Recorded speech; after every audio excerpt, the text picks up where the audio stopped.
to stay. Hello and welcome back to Beyond Boards, a podcast dedicated to the actions and interests of skaters beyond skateboarding. My guest today, Kirill Korobkov, grew up and started skating in Cheboksary, capital of the Chuvash Republic, which is part of Russia, but he's been living in Moscow for over 20 years now. Kirill is one of the best-known ambassadors of Russian skateboarding. He has traveled extensively with his friend Patrik Wallner's visual traveling crew and has played a major role as a fixer in Russia and its surrounding countries throughout the years. He is also the brand and team manager of Russian board brand Absurd Skateboards and the Russian team manager for Vans. I had the opportunity to chat with him to discuss his journey through skateboarding, and of course we talked about the war in Ukraine. So here's my conversation with Kirill. I hope you'll enjoy it.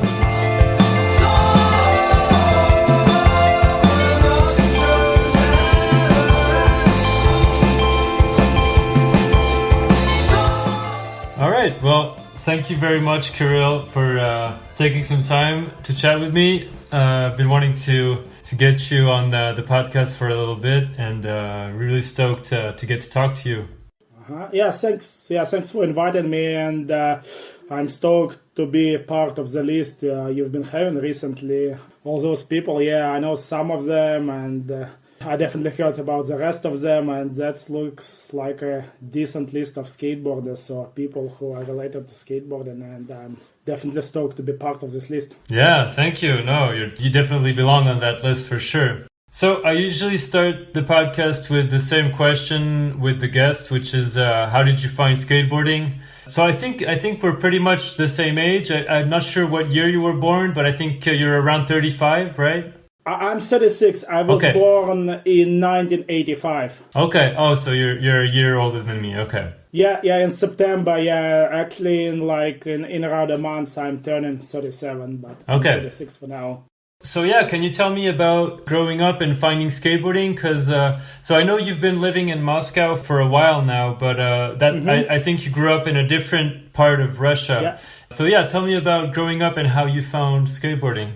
So for my middle school, I've been living with my grandparents in the city of Cheboksary. It's a city located on the Volga River, which is actually the longest river in Europe. And I was living there with my grandparents, and my parents were in Moscow. But at that time, we had a little bit of our living situation in Moscow was complicated, and my parents thought it was better for me to stay with my grandparents and go middle school in Cheboksary, and that's how I ended up in that city. Mm-hmm. And that's where I grew up. That's where I graduated middle school, and that's where I picked up skateboarding. Okay. Let me tell you a couple words about Cheboksary, because this place is not very well known, especially outside of Russia. Especially even inside of Russia, people are confused all the time when I tell them the place where I'm from. But for people outside of Russia, I'm sure that's like a less known point on the world map. Yeah. It's a part of Russia, but it's a capital of the Chuvash Republic. It's a territory with ethnical background. That's basically the land of the Chuvash people. It's a Turkic nation. Mm-hmm.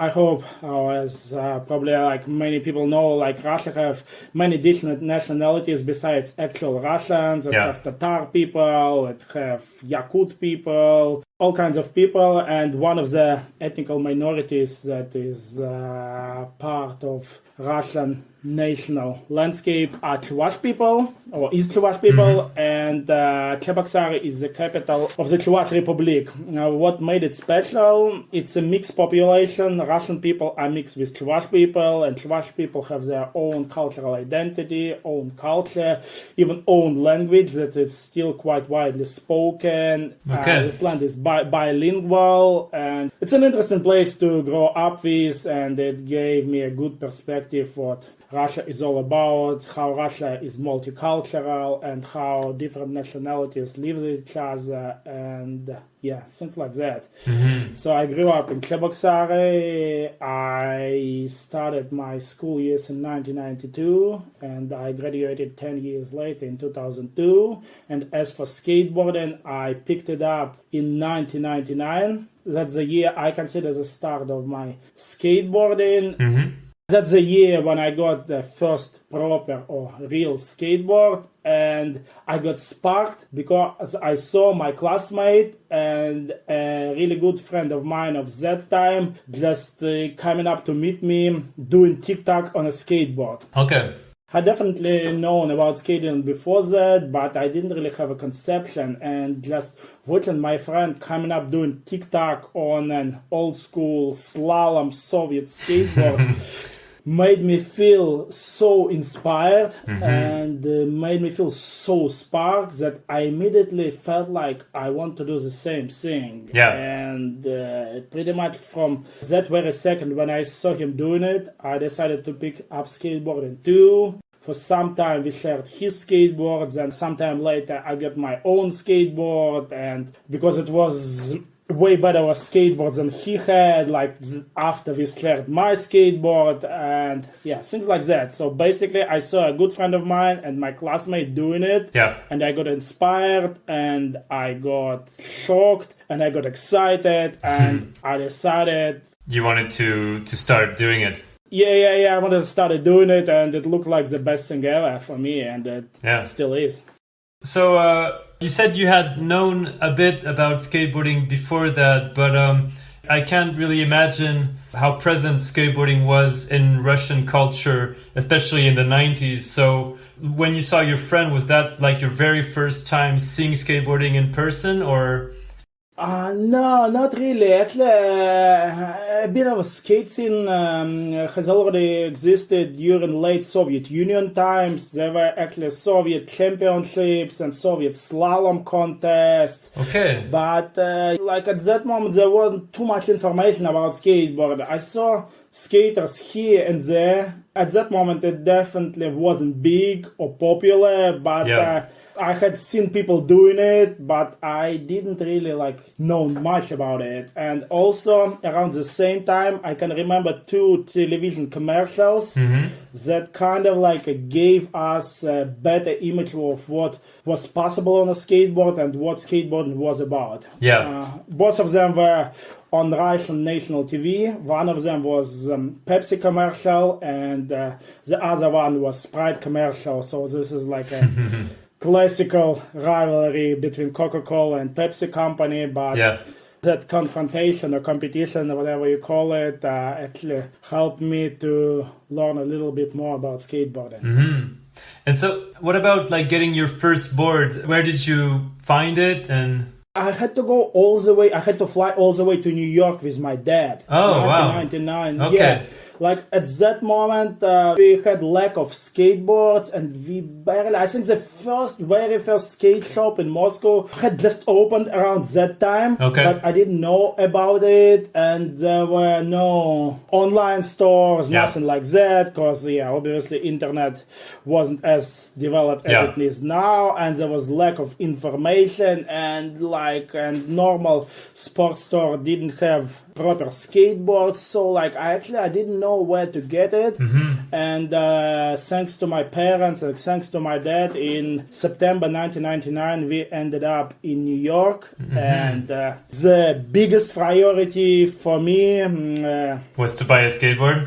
Yeah, it was to get a first real skateboard, and we got it in New York. We got it around Manhattan, and I still remember my first board. It was World Industries board. Okay. It was like slick board. I think, it was around that time a lot of companies experimented with slick boards, and World Industry, I got a slick board with Wet Willie and Flame Boy, and I had Galvin trucks and World Industries wheels. Wow.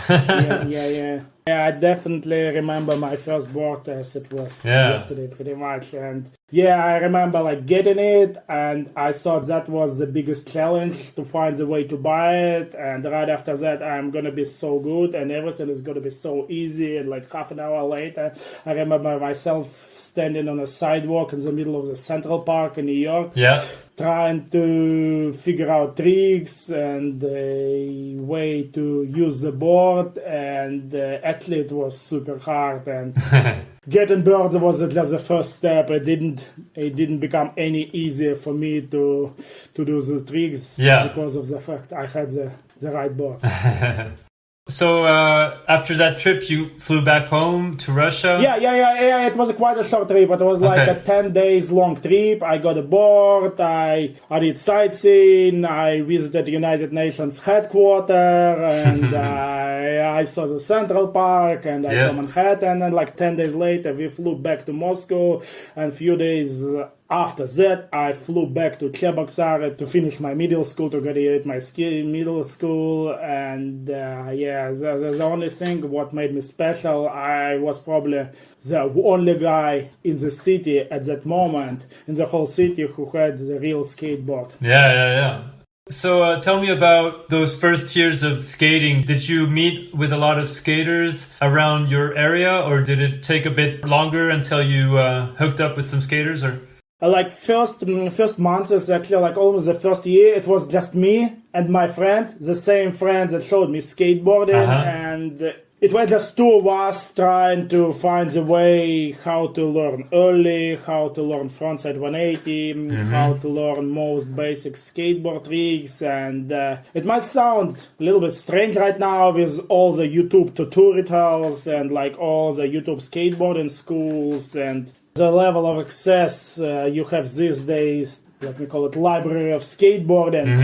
But like back then, like we barely had internet, we had dial-up connection, and to download how to only video, like it could take up to a couple hours. And the way we've been getting internet, it was through regular phone wires, and if someone called your home phone in the middle of that internet section, everything just like stopped and you had to restart downloading. So it was a big mission. And not only that, just the amount of information about skateboarding was very minimal.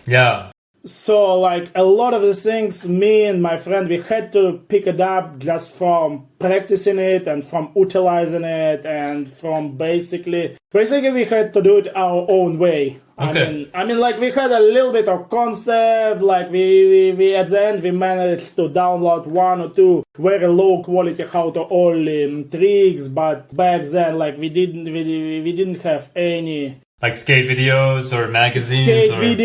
Or magazines or instructors or skate schools or anything like that. It was just me, my friend, his name was Nizhny Novgorod. I mean, I'm still in touch with him. We still see each other every year now. He doesn't do skateboarding anymore. But we like to meet each other. Basically, every time we meet each other, we go through all those memories and thinking of us doing our first downhills and doing our first ollies. I'm still in touch with him. He's not that much of a skater anymore, but he's still around. Anyway, his name is Nizhny Novgorod, and we did it our own way. And Russia, end of 90s, the country was still in transition between Soviet socialist past and freshly established capitalism.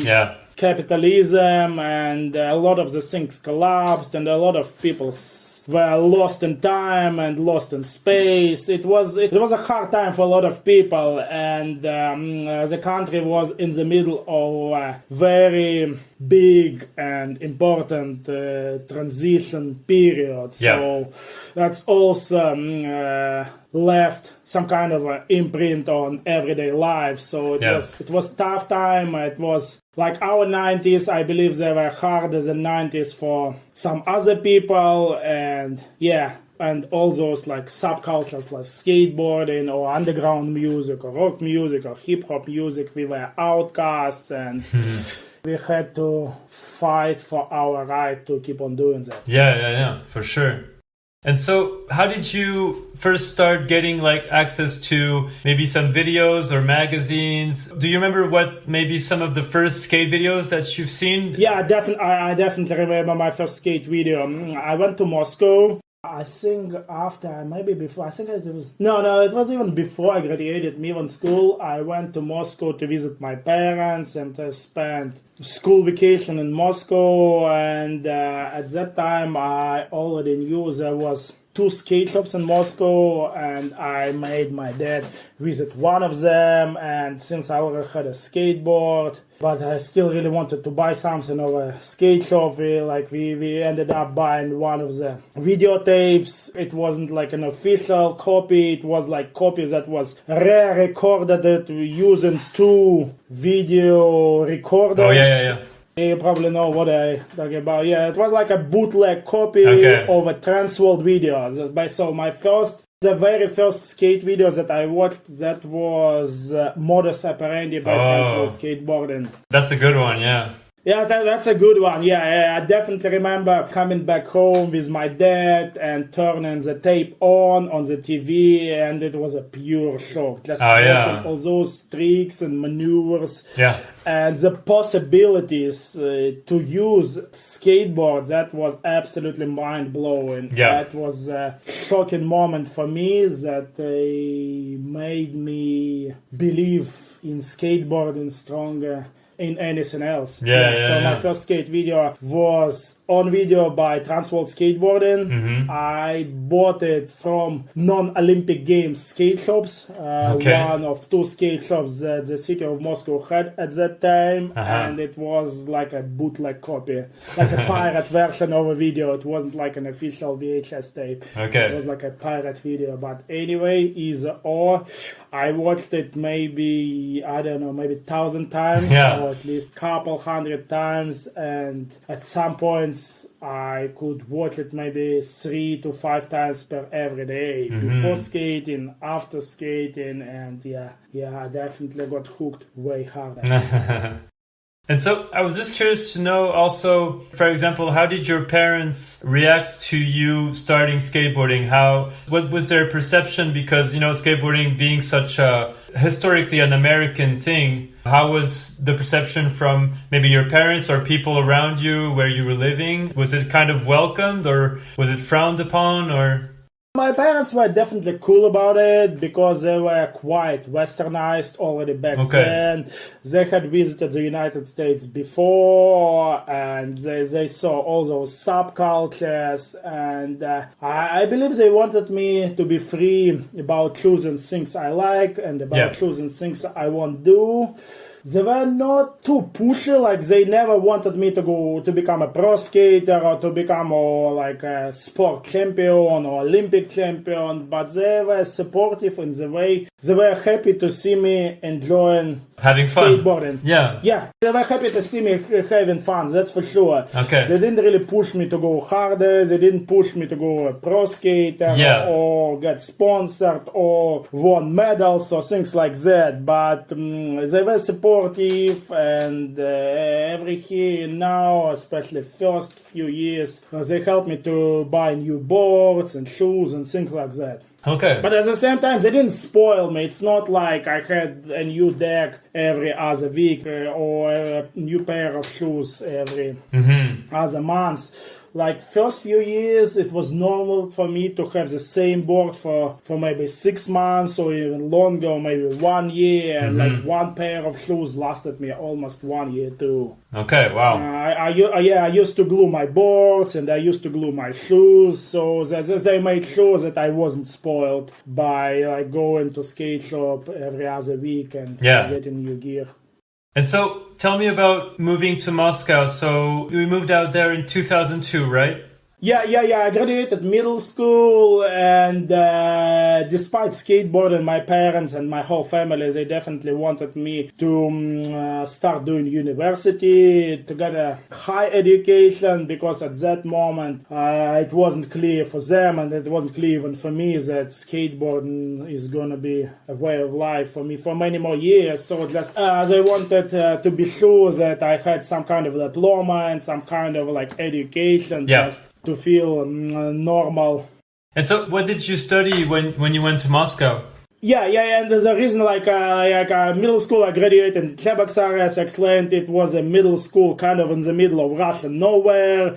And for university, they wanted me to move to the capital, where all the best universities were located. And I actually studied international relations. Okay, interesting. Yeah, I studied international relations. It's interesting. It's really, I've never used a diploma that I got after 5 years of university as a way to, like, I never used the advantage of diploma, but the way my life is organized due to skateboarding it's some kind of international relations. Well, yeah, for sure. I became a fan of international relations, and I became a fan of geography, and I became a fan of learning things about planet Earth, but instead of using a diploma, like a paper, I started using my board as a tool to learn the world around me. So I believe up to this day, I do a lot of international relations, I do a lot of international contacts, but the tool I use, it's a bit different. It's called skateboard.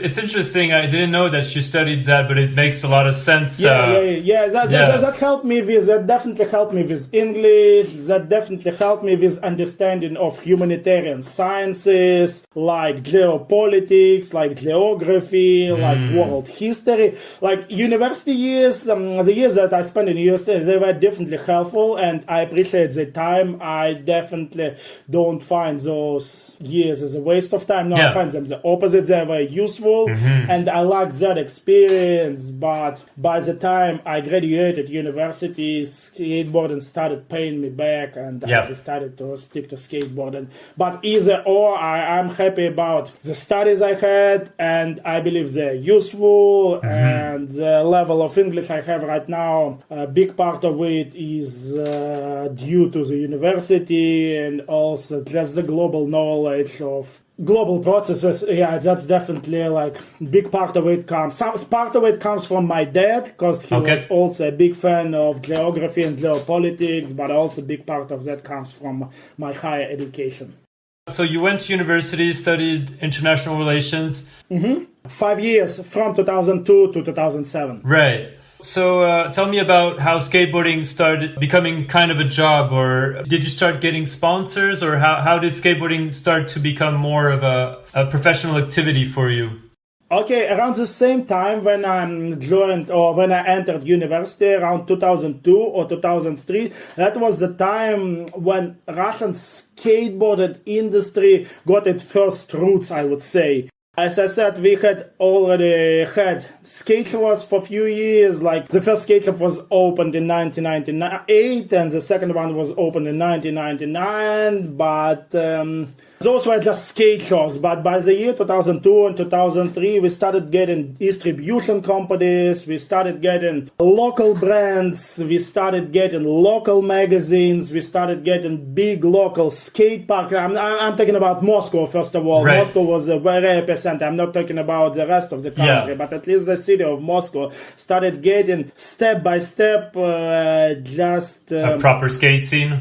A proper scale, all those things that all together can be named as a proper skate scene. Like, there was a magazine, we had 2 major websites that started doing day-by-day updates, everyday updates. We had mass skate shops, we got a few distribution companies, and that was the beginning of the Russian skate industry. Okay. And I was still new to Moscow at that time. I had moved to Moscow recently, and I was still very keen on skateboarding. Even though I started doing my university, my time was divided between studying and skateboarding. And even back then, skateboarding wasn't for me just the physical process of skateboarding, like tricks and pushing around and actual skating, but I had a wider look. I knew there was a whole world based around it. Yeah.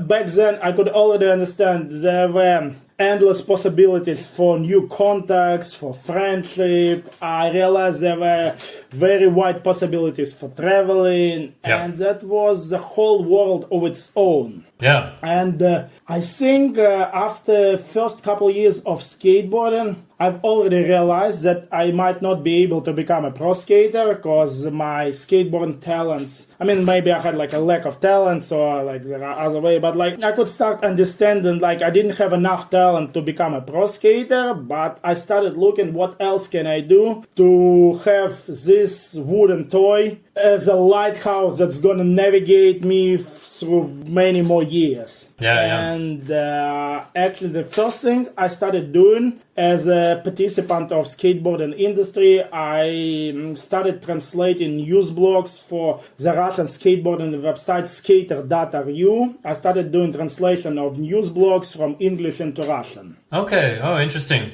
Yeah, I was basically going to skateboarding.com, Transworld skateboarding website, which at that moment was bigger than Thrasher. Yeah. That was the main international source for skateboarding news. Right. And I used to pick up pieces of news I found important and translate them into Russian and type the news blogs in Russian and send them over to that website. And maybe, I think the website editors were quite happy. Yeah. Actually, it wasn't like something big. There were like 2 more guys running it and me doing writing. And after the first couple of months, they trusted me to start writing bigger pieces and start doing interviews and start working on full-size articles and things like that. So my first occupation as a participant of Russian skateboarding industry was a copywriter or author of texts about skateboarding. Okay, interesting. So first thing I started, I was still skating a lot, I was studying, but I also started doing a lot of typing, a lot of writing. Right.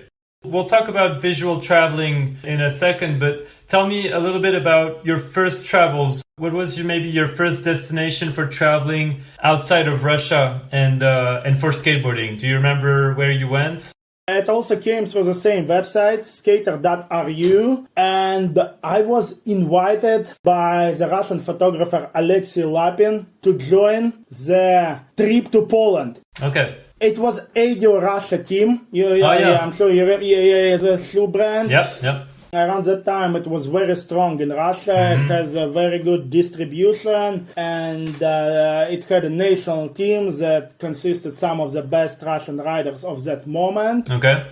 And I was invited by photographer Alexei Lapin to join them for the Poland trip. And I definitely said yes, because I was keen on skating and I was keen on traveling, and that seemed to be like a new level of opportunities and some kind of a new level for me to go somewhere outside of Russia with skaters and to meet more skaters and skate. And I definitely said yes. So we went to Poland.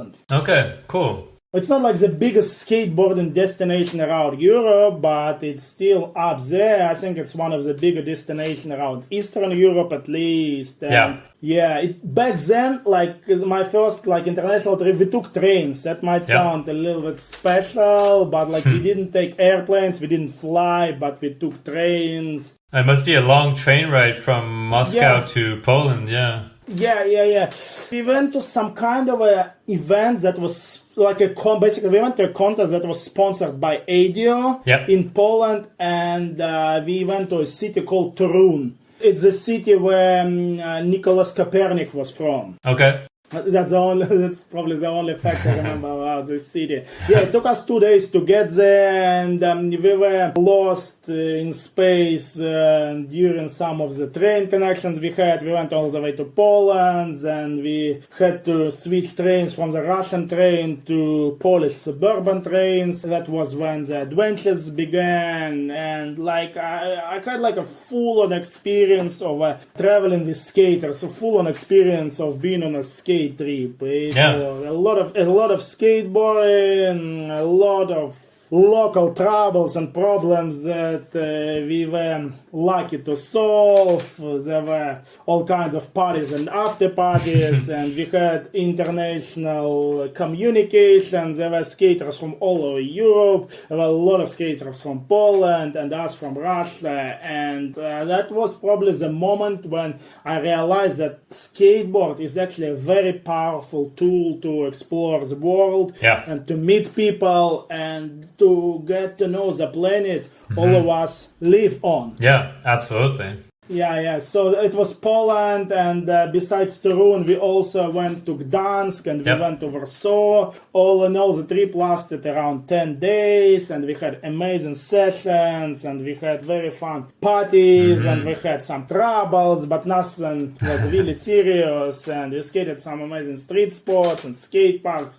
Yeah, it was like another milestone moment that proved me how awesome skateboarding was. Yeah. And how awesome skateboarding is up to now. Yeah. What year was that? Do you remember? I think it was 2006 probably, 2005-ish, 2006, something around that. Okay, so you were still in college.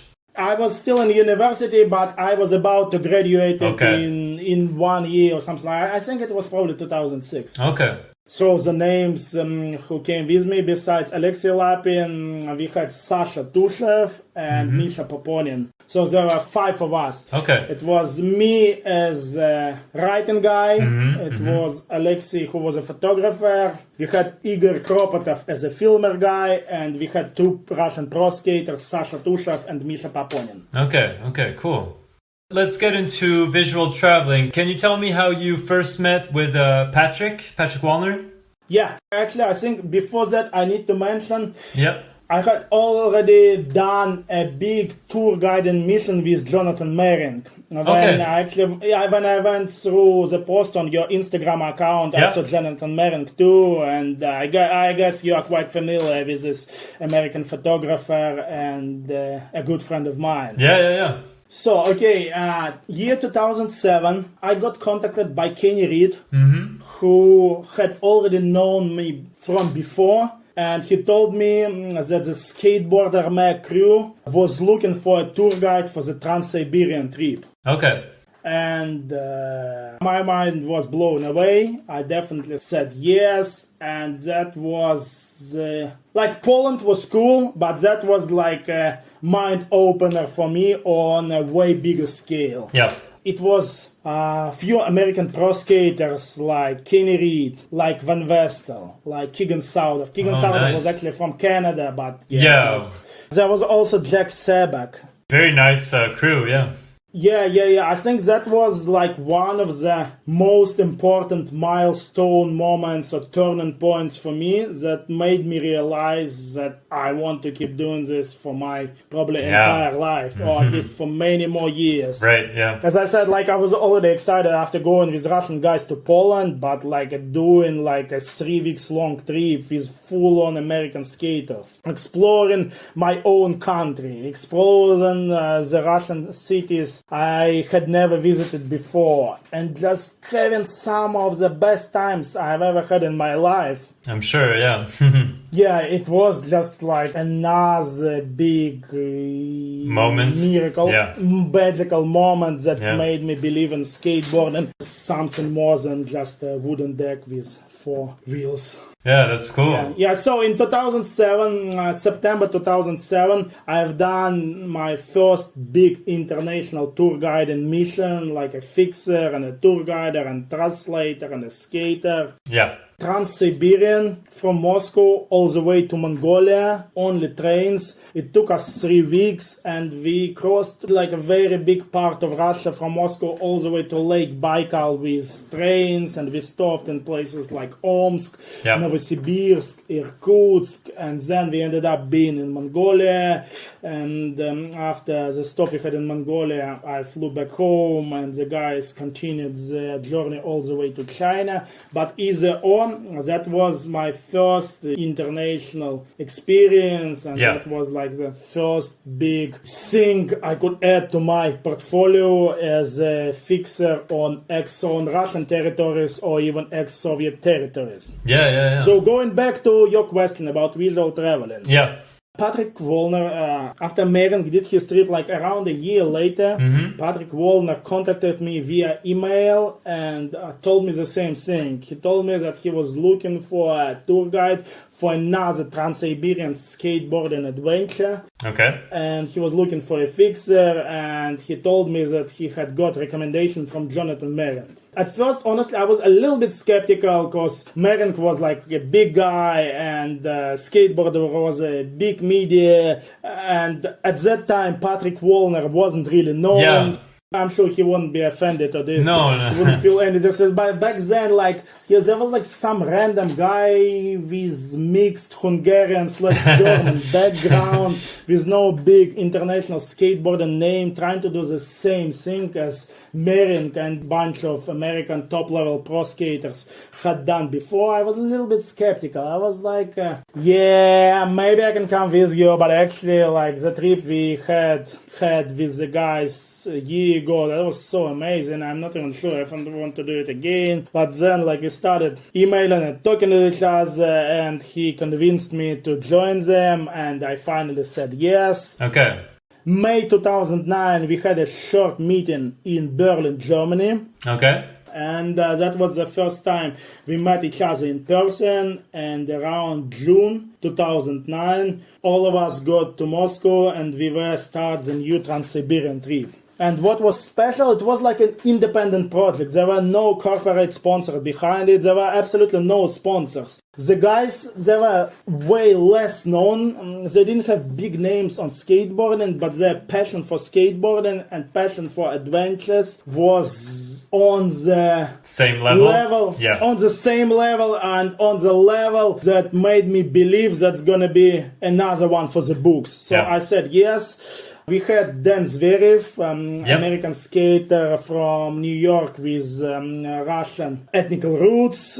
Mm-hmm. We had Michael Makrod, who was probably the best-known skater of the whole original visual traveling crew. Yeah. We had Dan Cates from the United Kingdom. Mm-hmm. And we also had Lawrence Skiff from the same country. Yep. And we also had John Tanner. I don't know if you know him. And we also had Daniel Hockman, an American skater with Korean background who used to live in Barcelona. Mm-hmm. And we had two more guys from Russia, and I convinced Patrik if we're gonna do such a big distance along Russia, we should have more Russian guys and we should represent Russian skateboarding too. Yeah, of course. So we had Stas Provatorov and Naim Alexei Naimushin. Okay. And we also had this Russian photographer Alexei Lapin, who had invited me to join them for the Poland trip. So this was the first list of riders for the first big visual traveling trip. Yeah. And to sum it up, what was special, like bunch of guys from all over the world who were either like floating, like they didn't have big corporate sponsor behind them. Basically, everyone came with their own money and with their own budget. Some of the guys had like a floating level of sponsorships. Others had zero sponsors either, or it wasn't about doing it for some kind of like a big brand. It was just doing it for the fun of it, for adventures and for unforgettable time we all would have been on the road. And that's how it all started. And we ended up being on the road for, I believe, 6 or 7 weeks. Wow. I mean, that could be the longest skateboarding trip ever. I mean, I'm not sure. Maybe there were some longer ones, but this one is definitely up there. Oh, yeah. Or even this, and that was like a constant skate trip. With train transportation, we went all the way from Moscow, through Siberia, through Mongolia, through China, all the way to Hong Kong. Like, if you look on the map, that's like a ginormous piece of land. That's like a ginormous piece of the Eurasian continent. And we did it in 7 weeks, only with the trains. Yeah, that's pretty crazy, Yeah, and it was like a hardcore skateboard mission too. It wasn't like we skated maybe like an hour or two and then we did sightseeing or like we had beach time. No, it was like a hardcore street skateboarding missions. Yeah. Every city we stopped, like Yekaterinburg and Omsk and Krasnoyarsk and Irkutsk and Ulaanbaatar, Beijing and Xi'an and Shenzhen and Hong Kong. Every city we went, we had hardcore, full-on street skateboarding mission experience. At some points, we started calling it self-punishment. At some points, it felt like a torture, but that was definitely an experience to remember, and that was definitely an unforgettable moment. A great moment, for sure. And that's helped to shape visual traveling as independent crew of friends who are keen on traveling and adventures and skateboarding and who are down to go less travel places and less travel locations and less known destination in search for adventures and skateboarding spots. Yeah. And so that very first trip, what was the name of the video Patrik made out of it? Was that 10,000 kilometers. Okay. Because the distance we did with the trailing was 10,000 kilometers. Right. Okay. I believe you can still find it online. It's called Visual Traveling 10,000 kilometers. Yeah. I'm sure it's online somewhere. It's a good one. It's quite long because it was 7 weeks long. Yeah. The trip was like, the actual video was quite long. But if you have a bit of time, I highly recommend to watch it. And it was nothing but pure fun. And I believe it's pretty fun to watch it too. It's quite entertaining. That was 2009. Around that time, I had already graduated university and I had already started living off skateboarding. Okay. It was like that website, skater.ru. I still did typing and writing for it. And besides that, I started doing tour guiding and I started doing project managing and I started producing skateboarding trips. So I used to do different types of jobs, but pretty much all of them related to skateboarding. Okay. Tell me about becoming like one of the main fixers, so to speak, for visual traveling. You just mentioned the first trip with Patrik and everybody, so the 10,000 kilometer Trans-Siberian trip. And so you became a regular on the visual traveling trips. I don't know if you've been to all of them, but you've been on many of them. And tell me about like your role over there as a fixer. So you were a translator, but you were also helping out with like logistics. And what exactly were you doing to help out Patrik and everybody? I was like a co-producer, I think you could call it this way. Besides helping with translation, I help everyone on different levels, from the general conceptions and geography of the trip, pretty much the trip plan, to lower levels, all kinds of like all the way down to getting food, getting tickets, and just going out with the boys. I used to do it all, but it wasn't like a duty for me. I really enjoyed being part of this whole movement. It wasn't like a real work for me. It was like a dream job. Actually, it was like a dream that became true. It was me and my new international friends traveling the world, traveling Russia, meeting people, going crazy, going through all kinds of situations. It was like a dream became true. Yeah. Even though I've never ended up being good enough to become a real pro skater, like despite that, I managed to find my own way and my own niche inside this global skateboarding industry to be part of this amazing world. Yeah, that's amazing. Yeah, and like getting back to your question, why or how did it happen? I think it was my passion for traveling. It was my passion for exploration. Exploration in many ways, ethnographic, cultural, skateboarding, search for skateboards, search for good times, search for wild times. All together, it was my character multiplied by my English language, multiplied by my love for skateboarding in general, and multiplied by just living the dream. I don't know. Yeah. Just skateboarding and traveling, that's the most powerful combo to explore our world. And for me, it's one of the most powerful combos just to live. For sure. Both those things, they just the combinations that exist together for me. I know some people, they are cool about like staying their whole skateboarding career around the same city and skating the same sports, but my conception and my idea to enjoy skateboarding even more, you gotta start traveling. And it also works the other way around. When you start traveling, it makes you appreciate and makes you love skateboarding even more. So for me, skateboarding and traveling is a combination that stays above all. Yeah. And besides going on the faraway trips, I started doing tour guiding around Moscow and St. Petersburg for American teams. Right. Who started exploring Russia, newborn Russia around the same time. I was a tour guide for teams like Lakai team at that time, while they were filming for Fully Flared, Lakai team with Mike Carroll, with Recovered, Lakai team with Mark Johnson. Yeah, exactly. And I was tour guide for Toy Machine team, and I was tour guide for Plan B team, and I was tour guide for many more teams from the North America and from Europe as well. Yeah, that must have been fun seeing all those teams coming to your country and city. I got to know a lot of people from the industry, like videographers, like photographers, and I got to know Michael Burnett, who is editor-in-chief of the Thrasher Mag right now. I got to know Ty Evans. I got to know many more people who are big names around in the industry. In the industry, in the international skateboarding industry these days. For sure.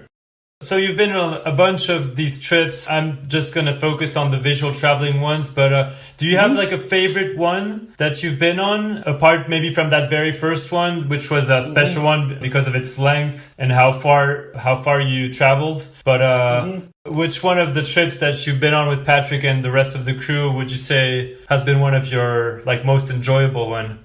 Around the Black Sea trip was pretty fun. It was supposed to be like an after-party trip. After the premiere of 10,000 kilometers, we met in Moscow one more time, and we decided to do another small trip, and it grew into like a full-on new trip that covered some of the countries that were not on skateboarding map back then. Like we went to Georgia, and like now Georgia is quite a big destination for, I don't know if you can call it a big destination. I think it's quite a big destination from tourists from all over the world. At least backpackers go there a lot. But back then, like Georgia, people didn't know what Georgia was about. And we also went to Turkey, and we also went to Bulgaria and to Romania. That was quite fun. Persian was a good one. Oh, yeah.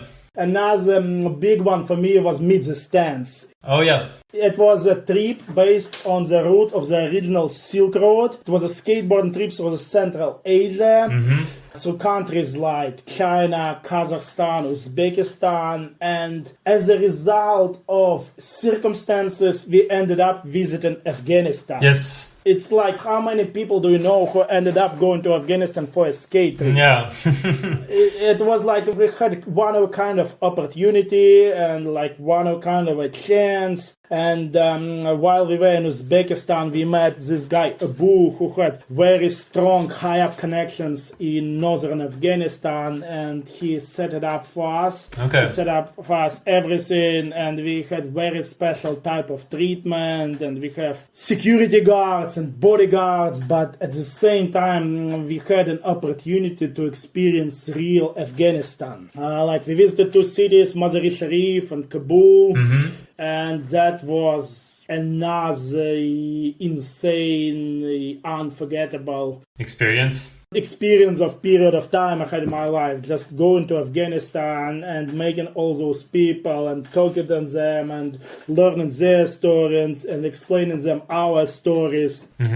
And showing them skateboards. That was absolutely amazing. And besides Afghanistan, visiting the rest of the countries on the same trip, like Uzbekistan and Kyrgyzstan and Kazakhstan. That was quite amazing too. It was a really, really interesting mix, especially for me being born in the Soviet Union. Like those countries, they used to be part of the Soviet Union, and they are bilingual. They have their own native language, but they also speak Russian. It's just being there in Central Asia, I mean, and it's a very special, it's very interesting region. It's a really interesting mix of own culture, own identity, 80 years of the USSR, but they also have a bit of Chinese influence, a bit of Indian influence, a bit of Arab world influence. It's just in the middle, it's just the heart of Eurasia.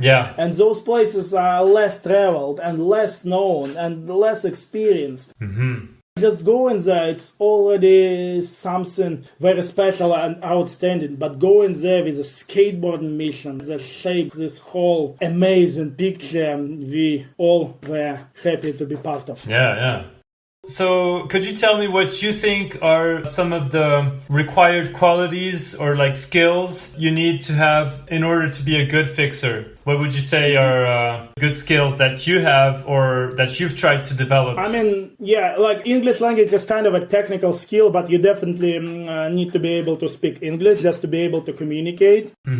Then I think you need to be into geography, at least of the place you plan to go. You need to understand what kind of this place is, what it's all about, what kind of religion it has, what kind of cultural traditions. Just to be respectful and just to give a right image of the place to people who trust you to guide them.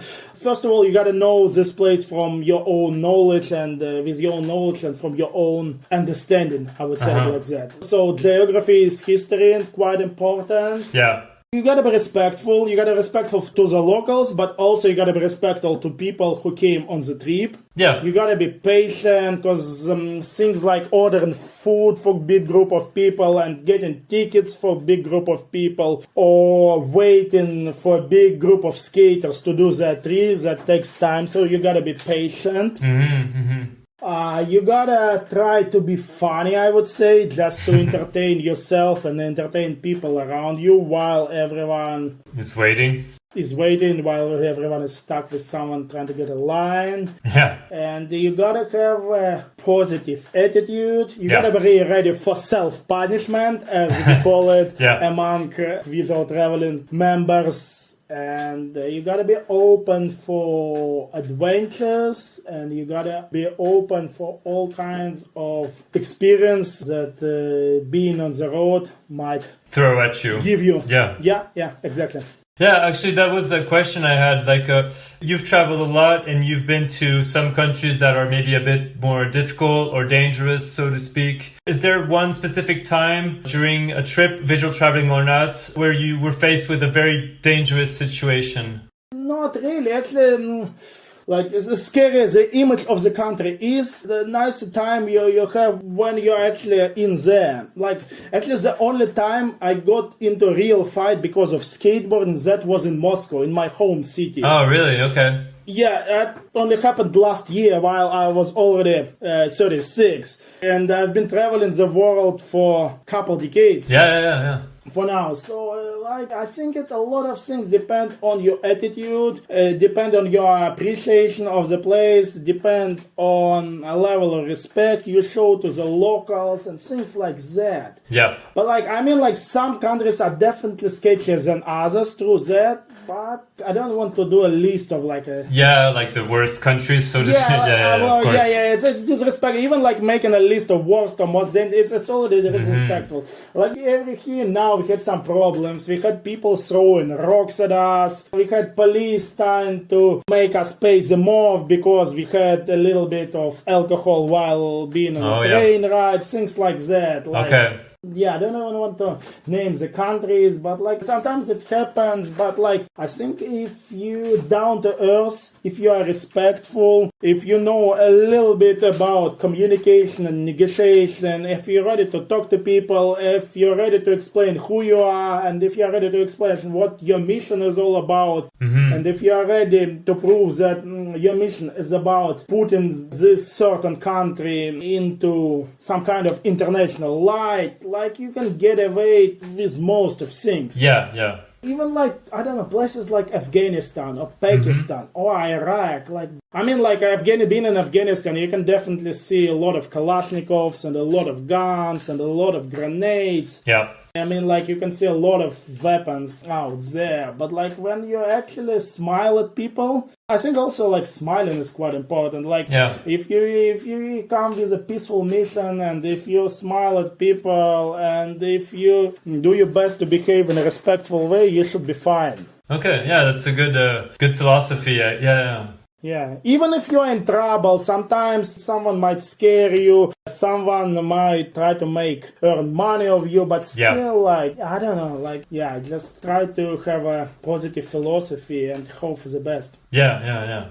Yeah, but there were some sketchy moments. I don't know. Like there was like one time I had to save Converse China team from the stone attack. And I remember seeing that in the Down the Volga video. There was footage of you grabbing the rock from. No, it was actually a different video. It was a visual travel project. It was about Mongolia. Okay. It was a trip to Mongolia, and yeah, there was like a very aggressive looking lady, and she was about to attack Chinese skaters, and I was behind her back, and I had to get the rock, sketchy looking rock from her. Things like that. Yeah. I mean, people definitely yelled at us, and people definitely tried to scare us. It wasn't all ideal. Like I've been doing this for a couple decades. Yeah. But on the other side, as I said, the only time I got into real fight because of skateboarding that happened to me last year in Moscow, and all the places I went before that, we were able to find peaceful solution. Okay. At least this is my own personal experience, and that's how I experienced traveling planet Earth.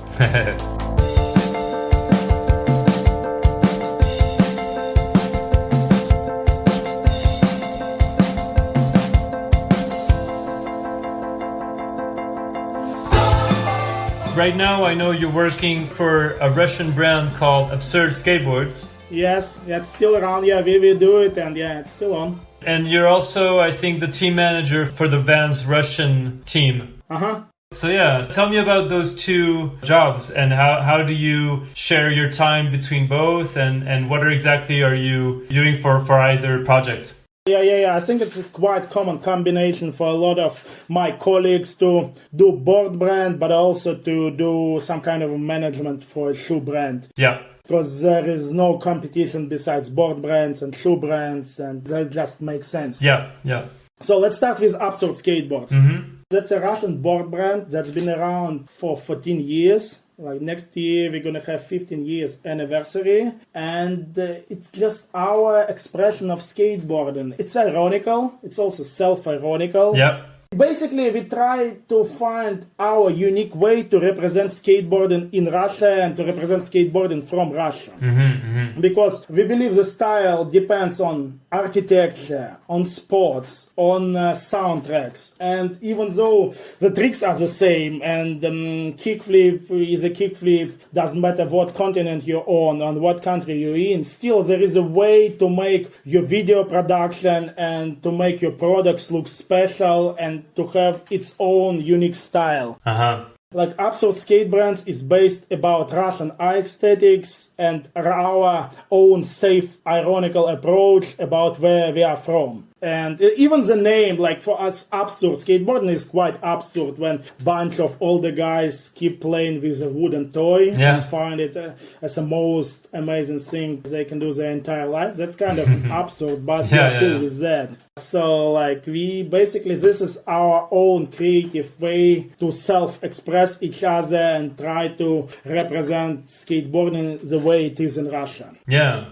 And we have all new board collection once a year, and we have around 10 guys on our team. Okay. And most of the guys have been with us since the very beginning, what we find very important and very valuable. And we have some younger guys, and we like to do tour videos and tour projects going weird or distant or random destinations around Russia. Yeah. At one of the points, we realized that the most interesting thing we can contribute to international skateboarding is to represent skateboarding the Russian way, I would say it. And just try to go places no one goes in Russia, places like somewhere up north, or places like down south, like Azov Sea, or the Black Sea, or Dagestan, around the Caucasus Mountains. We just like to go very random or very, how can I describe it? Not well-known places. Yeah, not well-known places for skateboarding. People, like, there is definitely a very big list of amazing spots in Moscow. Sure. And like St. Petersburg is quite good for skateboarding too, but like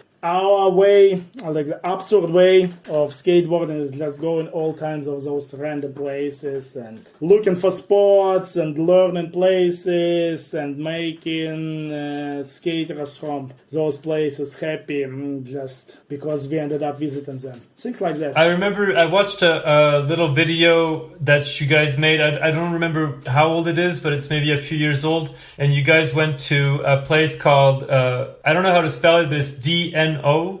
No. Yeah, no. Yeah. That was very cipheronical. The name of the city translates bottom. Yeah. So it was like a very dno for skateboard, and that was a small city in the middle of nowhere that had super shit spots and nothing to skate and almost no local skate scene. Actually, there was one local skater who we met, and so like it was like pretty much going to like the worst destination for skate trip you can find, something like this.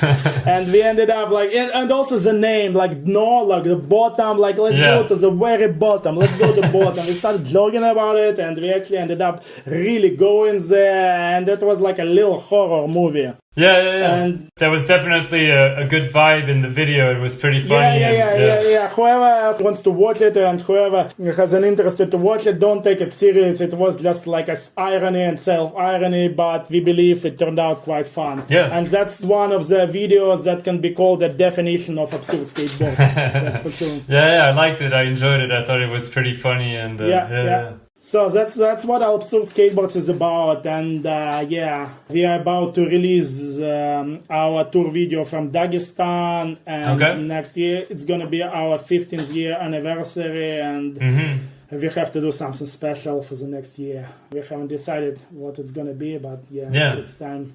And so, what about Vans? Tell me how you got involved with them. Yeah, so Vans, for a long time, they had local distributor for them, but around, I think, 2013, they opened their real office. It wasn't a distribution, it was like a VF office, and they basically came to Russia. And first couple years, it was my good friend Vitaly Kotov who worked for them. Okay. But then he changed for a different company, and there was another guy, Kostya Belozerov, who started doing marketing. But Kostya, at that time, he didn't have such strong of skateboarding background, and he decided to hire a team manager to help him. And around 2014, I was invited to become a team manager for Vans Russia. Okay. And I said yes, because Vans seemed to be a well-respected brand.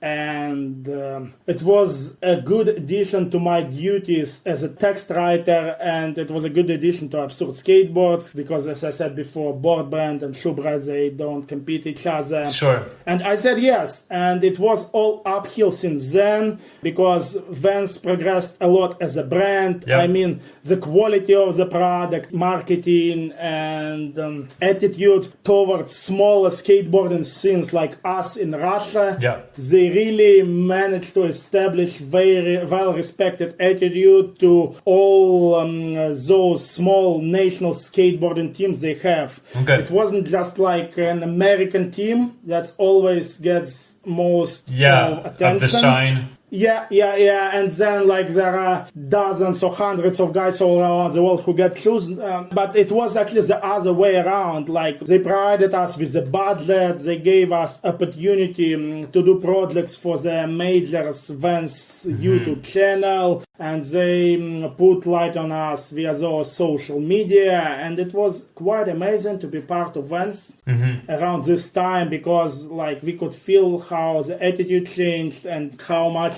more of attention they started to pay to smaller local national scenes like European scenes, like Netherlands, like Belgium, like Italy, like Spain, and also Russia as a part of Vans Europe family. And we really felt like we became part of something bigger than just Vans Russia. And we had Vans Europe team visited us a few years ago. It was another great one for the books. Like the whole, pretty much all the major skaters from the European team came to Moscow for 2 weeks, and we had unforgettable time in Moscow. What ended up in a project that was named Mogba Life. We played with name Moscow and the name of world famous skateboarding spot from Barcelona, Magba. They turned like Magba and Moskva, and like they turned it Mogba Live. Okay. Like Moskva Live, yeah. So it's about that, and like, yeah. And like, how many people are sponsored by Vans throughout Russia? Do you know? It grew from 4 people all the way to 30 people. Wow. I mean, like, like we had like, and we still have quite a big program. Like, we have major guys, we have legends on our team, we have girls on our team, we have very big flow team, but all in all, it's even more than 30 people. Okay. And thanks to Vans Europe that they always trusted us, and they just were supportive of whoever we wanted to have on our team. And how would you say, I'm just curious to know how Vans is doing in the Russian market as a brand compared to like maybe a Nike SB or Adidas or Converse. Would you say that Vans has a good place in the Russian market, or? Yeah, I believe if you talk about core audience, I believe it's the number 1 skateboarding shoe brand in Russia right now. Okay. And it's not, it wasn't like that all the time, but I think because of this marketing and because of this special type of attention to our national scene, and due to our national team and due to all the projects we did and due to all the management we did, like we managed to get a very respectful approach from the core skateboarding audience, and I feel like last couple years Vans has been number 1 skateboarding brand in Russia. Okay. Yeah, and shout out to Alex Thorpe, Vans Europe marketing coordinator. He's actually one of the guys who refreshed brand's approach to smaller things like Russia, and he is actually one of the guys who made it happen for us. And I'm thankful, and Alex, if you're listening to our podcast right now. So I feel like I can't not ask you about what's going on in Ukraine. And I know you probably can't tell too much about how you feel about it because it could be a bit dangerous. But you did an interview not too long ago for Place Skate Mag, where you addressed what was going on in Ukraine and everything. And I was just curious to ask you about what's your perspective on it after these last 5 months, and how do you feel is the perception in Moscow where you're living? And I personally find it as a shocking tragedy, as a painful tragedy that should have never happened. It's still for me unbelievable to see what's going on in Ukraine, and it's very sad, and it's definitely pain that's gonna stay with us for many years. And I fully believe that a peaceful solution should have been found, and what's going on now in Ukraine, that's a pure shock, and And so, since you're in Moscow, has the situation evolved a lot? Are people talking about it, like with your friends, or what is the overall perception?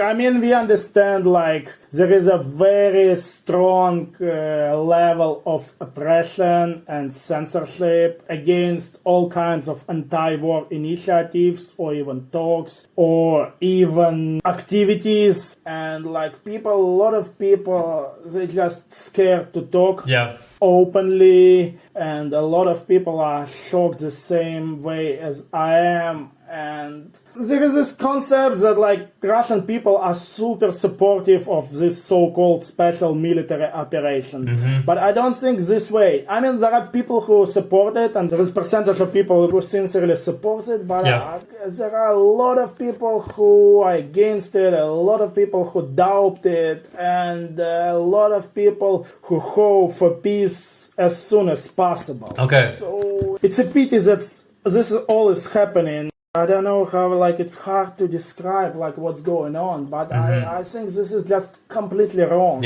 I'm very shocked to see what's happening right now. And has this whole situation affected you on your, like, capacity to travel, for example, or? Definitely affects everyday's life. It's way harder to travel because we have flight bans with European Union and Western world, and Right now, there are discussion about visa bans for all kinds of Russian people and banning Russian people from going to Europe. And it's not even about traveling. Traveling is like a way of entertaining yourself. I mean, it's more than entertain, but still. Yeah. It feels like our life is not going to be the same. Even like skateboarding industry, culture, education, it definitely affects everything. Like economy, employment situation. Very many Western companies left Russia. Yeah. Even like if we go smaller and go back to skateboarding industry, like all the major players, all the major actors either quit Russia after starting from March 2022, or they put all the operations on pause. Yeah. Even Vance, I'm still a team manager, but Vance put all the operations on the Russian market on hold on mode, and we don't know how long it's gonna last and what will be the final decision the final decision. And we see all kinds of people fully quitting Russian market, and if this happens to more companies, that wouldn't be a surprise. And talking about us skaters, like me and my friends, for many years we've been doing our best on a small territory known as skateboarding to make a better image of our country and make a better image of the place where we are from. And like the actions that got started on the 24th February 2022, we feel like all our efforts were just erased. Now it's like whole new approach and whole new attitude towards Russia and Russian people, and that's just a pure tragedy. I mean, it's first of all, it's a tragedy to Ukraine. Of course. But I'm not trying to cause a pity to us. No.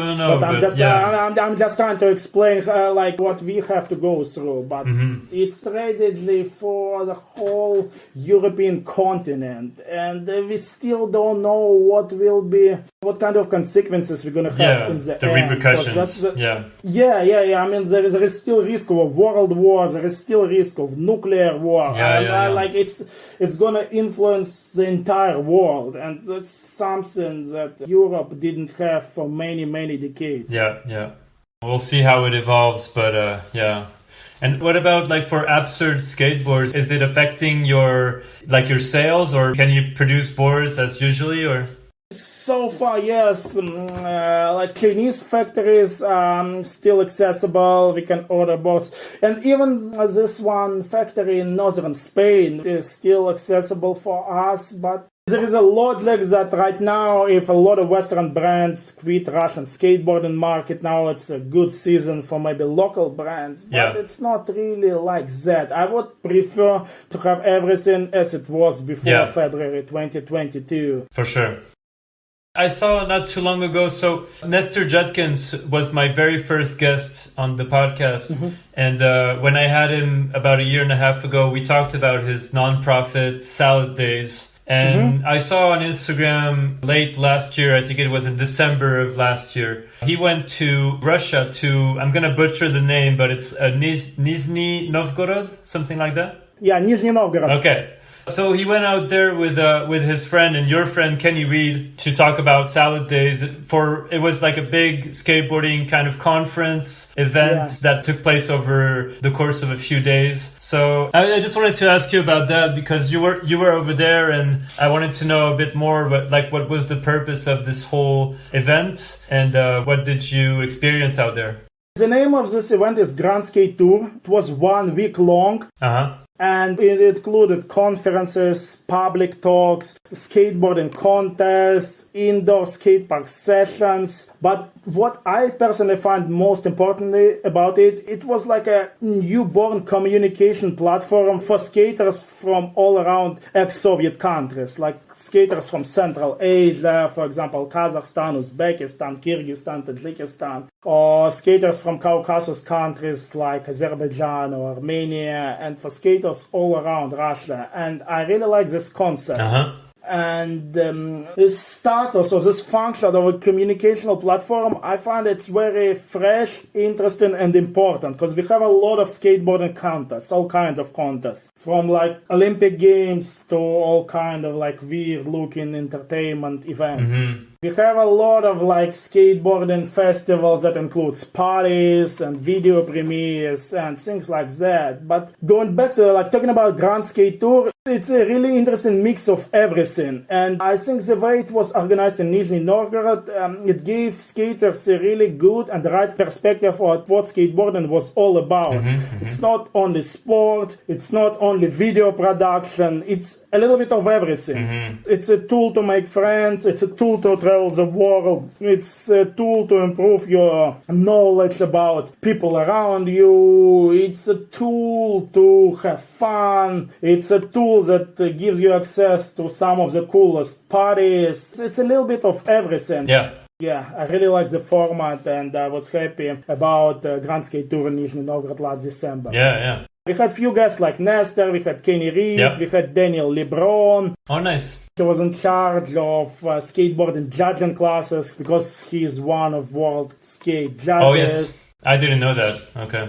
Yeah, I think he worked for Olympic Games in Tokyo, Okay. And we had like all kinds of interesting activities like Soviet skateboards museum run by my good friend Gleb from Minsk. And what else did we have? Like all kinds of video premieres and all kinds of fun parties. And we had a contest, but the content was the most important part. Yeah. I think I saw there was also Matters. Yeah. Matters I forgot. A good friend of mine, Matters, was also there, and he came to film an episode for... his Red Bull show. Skate Tales, Right. He came to film an episode for Skate Tales, and going back to your previous question, actually, what started happening in Ukraine, it's unfortunately, it cancelled or erased a lot of the achievements of Grand Skate Tour, at least on the international level. Now, like, Russia has a quite different image and quite different of reputation, and I'm not sure if this Skate Tales episode gonna go online. I didn't think about that, but A lot of the effort, it's not just about like one certain episode or one certain video, it's just like, as I told you before, like many projects that me and a lot of my Russian friends, that all of us did our best to realize, to improve, and show like better image of Russia or show the modern face of Russia. It feels like just in one day it was all erased and changed for worse.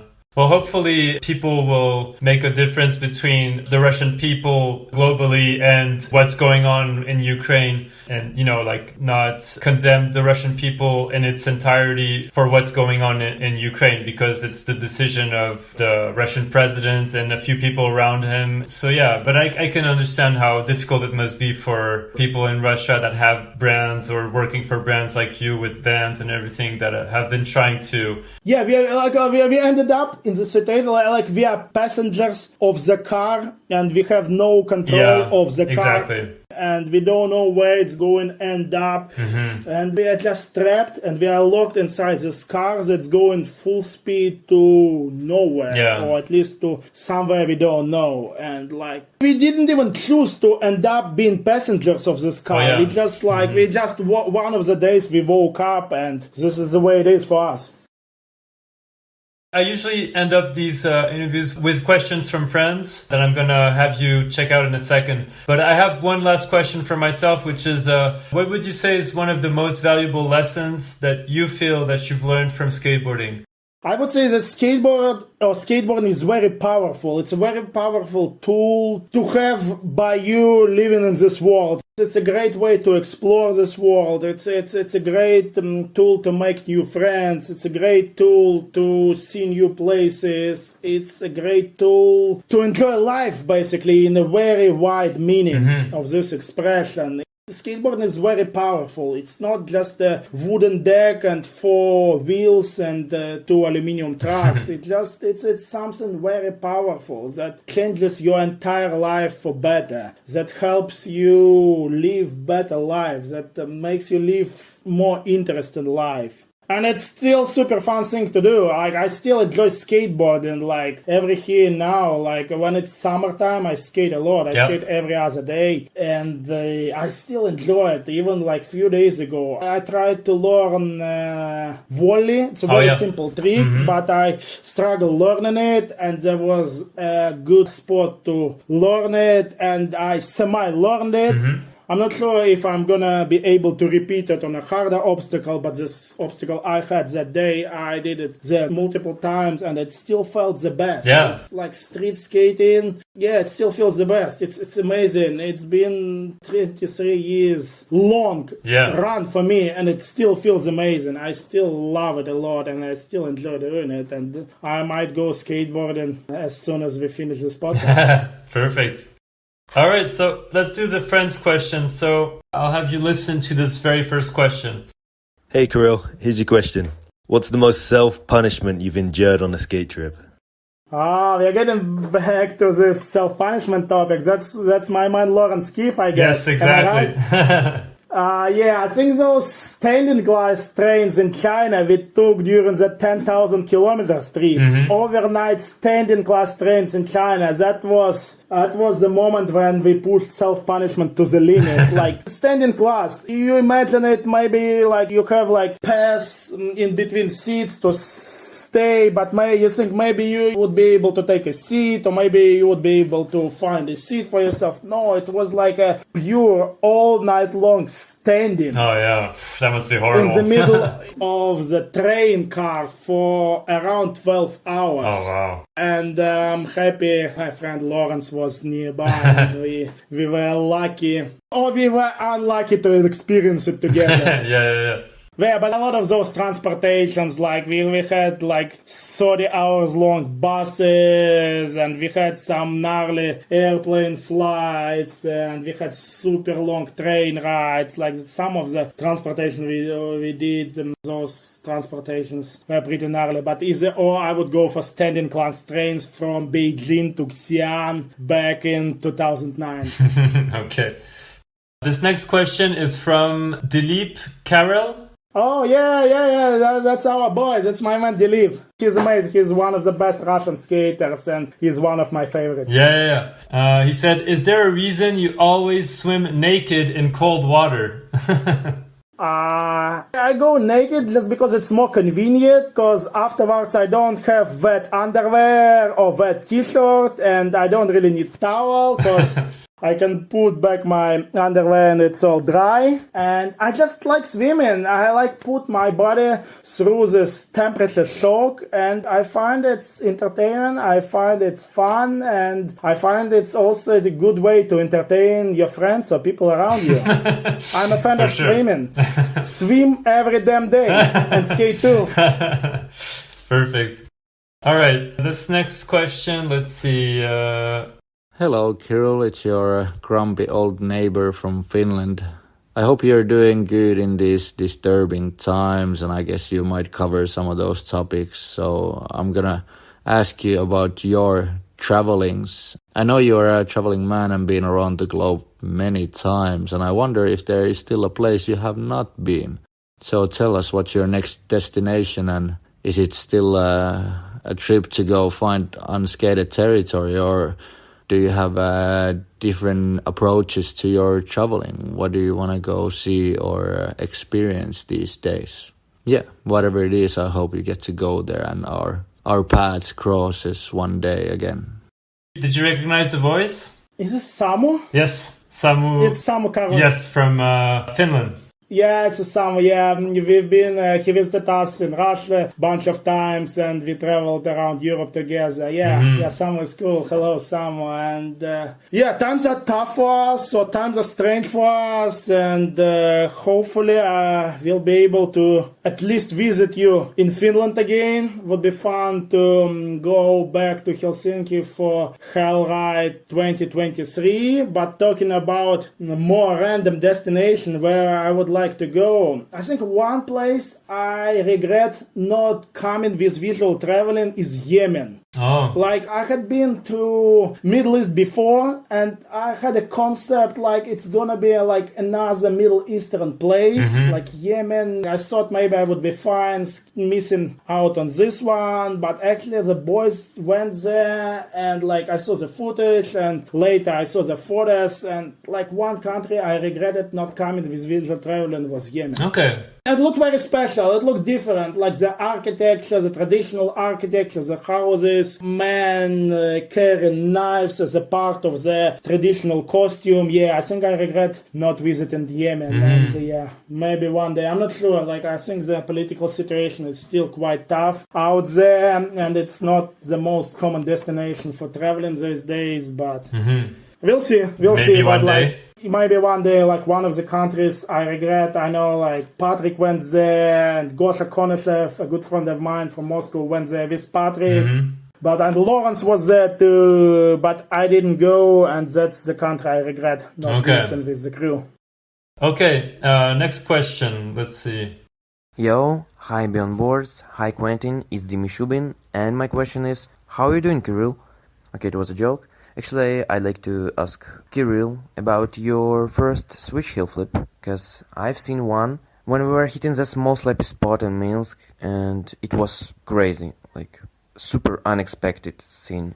And so, do you remember first switch heel flip? Do you remember that feeling of your first switch heel flip? And what do you think about rap music? Should it be helpful to listen to rap music? If yes, which track would you recommend to listen before I'm gonna make my first steps? That's it. Thank you. Yeah, thanks Dima. Dima is a good friend of mine from Minsk, Belarus. He's quite amazing of a snowboarder, but he's also a good skater. Yeah, he's sponsored by Vans, like Vans Snow, but he's, I actually visited him maybe a month ago. Okay. Yeah, sweet heel flips. Like, I learned them due to my good friend Anton Baranovsky. I don't know if Anton is going to listen to this one. Like, it was one of my early skate friends or skate buddies, and we used to skate a lot the same parking lot in the suburb of Moscow called Balashikha. Okay. And I can't remember how, but at one point he figured out that sweet heel flips were super easy, even like easier than regular heel flips. I remember him starting doing them, and it looked very natural and very easy. And then I asked him for the key to the trick, and he showed me foot position, and he explained me everything, and I was able to pick them up too. There wasn't anything special, but these days I don't do them too often, but it's one of the few flip tricks I can still do. Like these days, I still got kickflip, fakey kickflip, sweet heel flip, and nollie heel flip. Even like regular heel flip recently has become almost a mission impossible for me. I don't know why. Like heel flips are hard, but sweet heel flip are still easy and still fine. Yeah. Heel flips are harder than switch heels, I think. Yeah, I think so. Just like something about like kicking your board with your regular foot, with the heel of your regular foot is just unnatural. Yeah, unnatural, exactly. But like when I do the same action with my switch foot, it's easy. But but don't get me wrong, I'm still like flat ground is pretty much the limit where I can execute a good switch heel flip. I don't jump down the stairs, I don't do down drops, but I can maybe do it on a mellow bank too. Okay. Like mellow banks, flat ground. Maybe I can do it in a mellow bank, into the bank too. But that's about it. So it's not like I throw... Like on 10 stairs or, yeah. It's not like a throw down one every other 10 stair I found. Okay. Yeah, but I like it. Yeah, I think Dima was just we filmed this little fun Instagram clip while I was in Minsk, and I think after one of the switch crooked grinds fakie, I ended up rolling away switch, and I just did one first try, and he seemed to be fully shocked. Yeah, it's pretty cool. Yeah, by this type of maneuver. And what about, so he mentions rap music, like... Yeah, rap music. I like 90s rap. Like, I like the rap from the 90s. That was the only type of rap we had while I was growing up. Yeah. And as for the one certain track, I don't know, it's a hard one. Yeah. But I like on my Instagram, I have my small Instagram video part that I filmed 35 tricks for my 35 years. Oh, yeah? And I used a rap song as a soundtrack for that one, so maybe Dima can try to listen to that one out. Okay. It's not like a 90s rap, it's not like a gangster's 90s rap, but it's a rap track. It's a US rap or? No, it's a Russian rap. It's a Russian rap from Cheboksary. Okay. And yeah, maybe Dima will find it funny. All right, next question. Let's do this one. Здравствуйте, Kirill. This is Nestor. You have really helped out a lot of different crews traveling across Russian-speaking places. I remember you saving us from getting kicked out of a train in the middle of Kazakhstan one night, maybe a similar event in Ukraine, Belarus, back in 15 years ago or something. I want to know if you have any moment that stands out to you from when you had to put your skills as a fixer to work to save the crew from trouble, some visual traveling trip or whatever comes to mind. Yeah, that's one of those moments when like you definitely have a lot of stories behind you, but it's hard to think of one, like of certain one. Like what stands out for me? Well, I think the one you mentioned with the rocks. Yeah, we can use that one. Or I don't know why, but I just thought about me and Kenny Reed going to a nightclub in the middle of Siberia in Omsk in 2007. And the nightclub was allocated just a bit outside of the city in a car service or in some kind of garage, and it looked super sketchy and super gnarly. Okay. And Kenny, like both of us were terrified and scared, and Kenny asked me to stop talking in English, and Kenny asked me to talk to him in Russian, and I don't know, it looked very sketchy and it looked like a lot of problems, but actually we ended up having a great night and we had a lot of fun and we have a lot of good memories from that night. So sometimes the first image you get, it's completely wrong. Yeah. Yeah, the actual impression might be completely opposite. Let's see. Oh, this one is written one. So this one is from Leo Lukin. Yeah. Leo is also a good friend of mine. We went to very many different places from Macedonia to Peru. Oh, wow. Okay. So he said, what would you do if USSR came back and borders closed? That's a difficult question to answer. It's a difficult one. I don't really want this to happen. Yeah. Like I prefer open world and open borders, and I prefer freedom of traveling, and I believe open format and freedom is just an advantage for everyone who is able to share it. Yeah. And I mean, there were good things about Soviet Union, like architecture of the Soviet Union. You can still find a lot of Instagram accounts about architecture of the Soviet Union, and there were other good things, but like generally, I mean, this project, the fact that it fell apart in 1991, it's kind of proves himself that this project, there was something wrong about it. Yeah. I fully prefer open world and open borders and peaceful cooperation between different countries. But if worse comes to worse, what would I do? I don't know. Well, hopefully you won't have to do that. Yeah, I want to stay here. I mean, like, my family is from here, and my friends is from here, and my friend Leo is here, and, like, I still want to have an opportunity to meet him and skate with him every here and now, and I really hope we wouldn't be put in the situations when we have to choose either migration away or just being locked inside the country. Yeah. Well, fingers crossed. Yeah. All right, let's do the next one. Kirill, Walker here. All right. The world knows Patrik Wallner's videos, but not a lot of people know about him as a person. What is the funniest situation you've gotten into with Patrik on a trip? Or what is the funniest thing you can think of when you think of Patrik? Miss you, buddy. Hope we get to see you soon. Okay, like one funny fact about he can't smell. The only smell he feels is the smell of onions. Okay. Yeah. But that's convenient during the skate tour because when your socks stink, that's no problem for Patrik Wallner.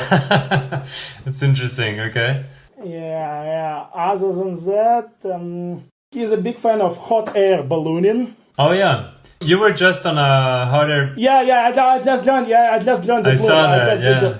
I just joined the hot air balloon club. But like he's been doing it for quite a few years. Okay. And what else can I? And he's super organized. Like when he proposes and when he invites people on those trips and when he produces the trips, everything is planned. And we have map and we have a legend and we have text behind the map, and it's like day by day, and it's the level of organization he normally has while working on those chaotic activities known as visual traveling trips is quite impressive, and I respect him for that. Perfect. All right, so I have a few questions from Michael Makrot. Yeah. He said, was your grandfather's art a key element in your desire to launch Absurd Skateboards? I would put it a little bit different way. My dad is an artist. He's a big artist. He's a big Chuvash artist, and most of his art is based on cultural heritage of the Chuvash people. Mm-hmm. And like one time we did board graphics with his artworks, but I wouldn't say that he was an inspiration for Absurd Skateboards, but he's just the biggest inspiration for my life in general. Okay. Because his whole life is about freedom, and his whole life is about self-expression. And I think skateboarding is about same values. Yeah. And looking at him living his life freedomly and doing what he likes the best, that was a great example in front of me to follow, and he's probably the biggest inspiration up to now yet. Mm-hmm.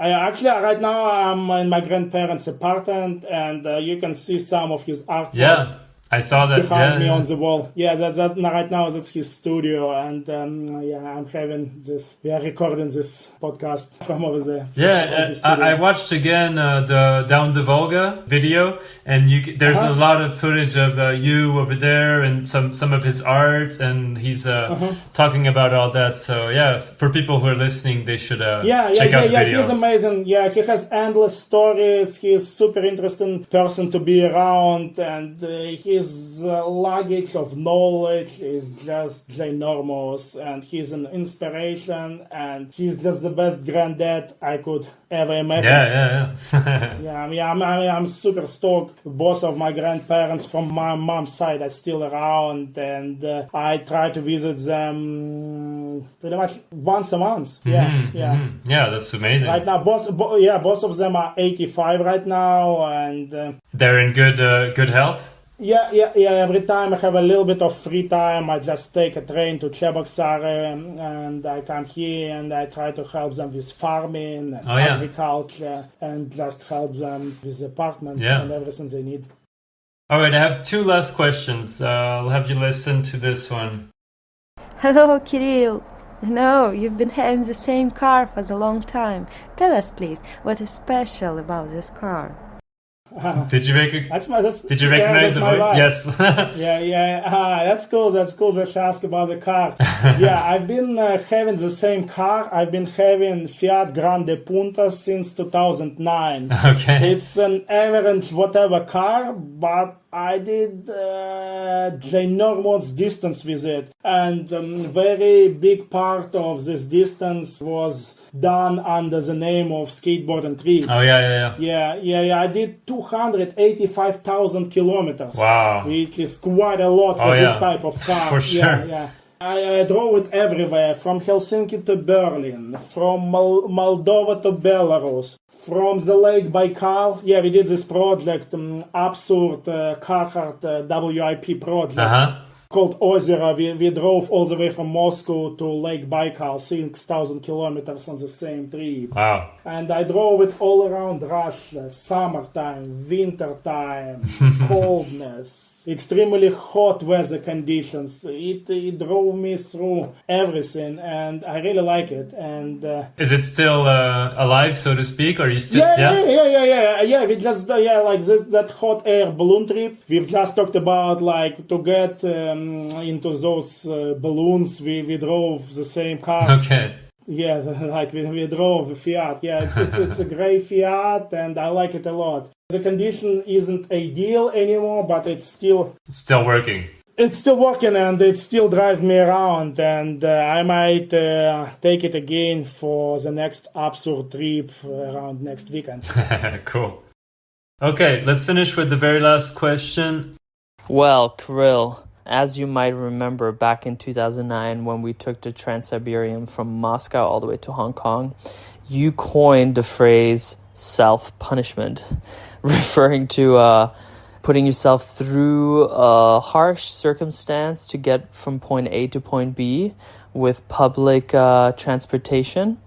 And my question is, over the last decade and a half of us traveling, what do you consider to have been the roughest way of traveling? I mean, I remember some really long bus rides that we have done, sitting class or standing class in China, sitting class between seats in Myanmar. What does your memory trigger here? Yeah, I think I've already talked about standing class trains from China, and like as for bus rides, I remember the one from Tbilisi, Georgia to Ankara, Turkey, that took us 34 hours. Oh, wow. 34 hours of straight bus ride. That was pretty gnarly. And I think we also had some gnarly trains like Mandalay Express from Mandalay to Yangon, Myanmar. Yeah, that train definitely lacks certain level of comfort. And not even that one, all those ex-Soviet trains, like taking them through Kazakhstan or Uzbekistan or through Russia, a lot of fun memories. And there is one trick we all know, like normally they close toilets while there is a stop, because everything just goes straight down to the ground. So they avoid the situation happening while it's in the middle of the station. But like skaters got its own way to get into the toilet even during those stops, because you can open the locks, you can open the doors, toilet doors on those ex-Soviet trains with a skate tool. Okay. That's pretty interesting. If you have a skate tool and you need to get into the toilet while on a train ride around some of the ex-Soviet territories, just use your skate tool, open it, and get in. That's a pretty good advice right there. Perfect. Well, let's wrap it up here. Thank you so much, Kirill. Yeah, thank you. And one more time, I'm excited to be part of your podcast, and hopefully we got some audience to listen to it. And thank you for your effort and for the questions. I felt myself quite entertained answering them. That's it for my conversation with Kirill. Follow him on Instagram at Kirill_Korobkov. Go check out the visual traveling videos of some of the trips he's been on, such as 10,000 kilometers, the Persian version, or down the Volga, all available on patrikwallner.com. Also, go watch some of Absurd Skateboards videos on Vimeo and follow them on Instagram at Absurd Skateboards. Thank you for tuning in. See you soon for a new episode of Beyond Boards.